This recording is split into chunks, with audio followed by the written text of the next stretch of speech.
How to make an elevator pitch. So how are you going to build your elevator pitch in practice?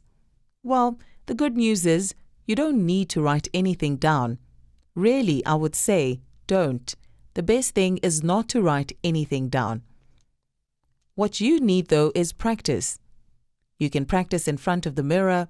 You can practice in front of one or a couple of colleagues or family members, or even you can use your cell phone and tape this and look how it went. And you will see that the first time it may be difficult and maybe a bit scary to do, but the second and third time around, you feel that you will relax doing it and that you will find the words easier. It is really about trying and to making this work.